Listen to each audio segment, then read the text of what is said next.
Halo teman-teman, hari ini kita akan membahas satu perusahaan yang cukup menarik nih teman-teman ya. Well, siapa sih yang tidak pernah melihat boneka?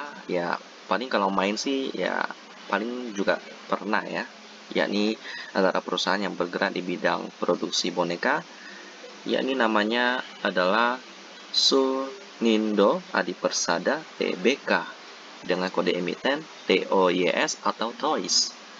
Yap, dari namanya kita dapat mengenal bisnis daripada perusahaan satu ini, yakni mereka bergerak di bidang produksi boneka ya teman-teman ya, dengan berbagai karakter kerjasama dengan merek internasional ya. Jadi bukan sembarangan produksi, tapi ada kerjasama ya.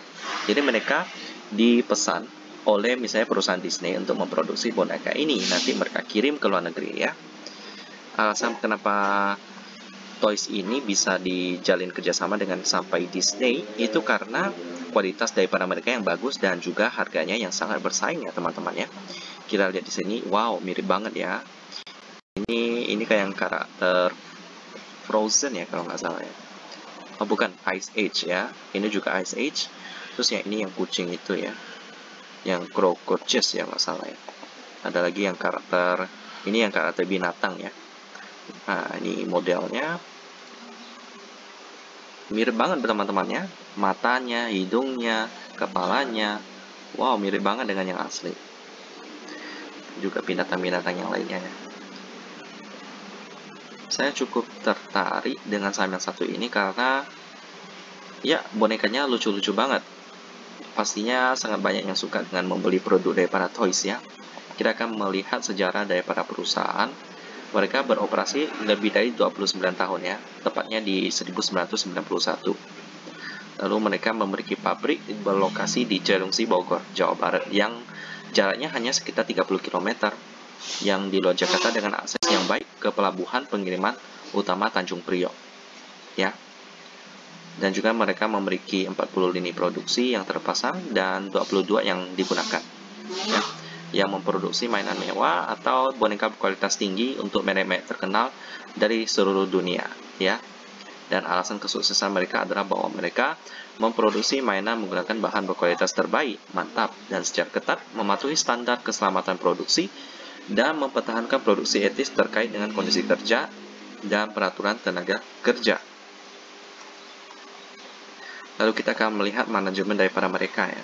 Jadi singkat aja, karena produk mereka ini juga ya tidak perlu rumit untuk dijelaskan lah ya tentang boneka lah ya, dan juga mereka tidak memperlihatkan bagaimana proses pembuatan mereka ya.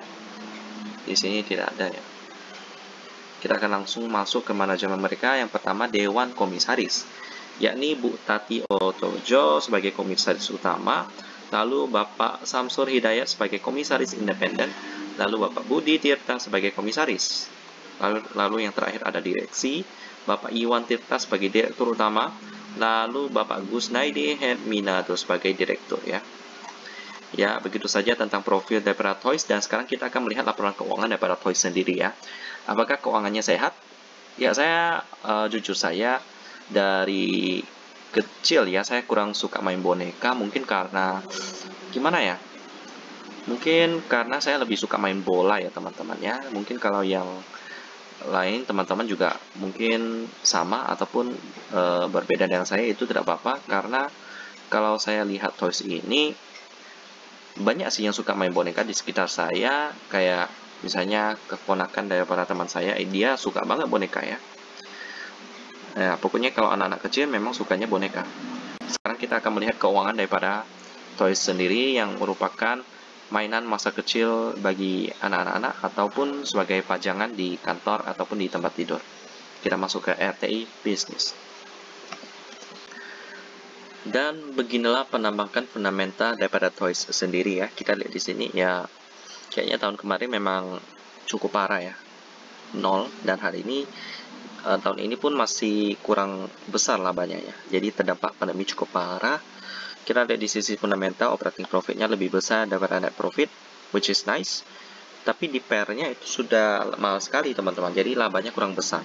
Meskipun PBV-nya cuma 1 kali, tapi karena terdampak pandemi, akhirnya bisnisnya kurang lancar, jadi laba yang didapatkan juga kecil. Otomatis pair-nya juga mahal ya. Kita lihat di sini di profitability-nya, operating profit margin 3%, net profit margin 0%. Di sisi liquidity-nya, cash ratio 8%, tapi quick ratio-nya besar, ya, ini 266%.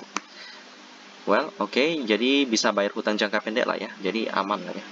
Tapi tetap aja, sejak tahun 2020 IPO, mereka belum pernah membagikan laba. Jadi apakah Toys ini akan menarik untuk diinvestasikan? Saya akan katakan belum ya, kecuali kalau kinerjanya membaik tahun depan atau tahun ini masih ada beberapa bulan, maka Toys ini dapat dipantau, dapat menarik untuk diinvestasikan ya. Tapi untuk sekarang tidak, karena labanya masih kecil. Demikianlah tentang Toys, dan kita ketemu lagi di video selanjutnya.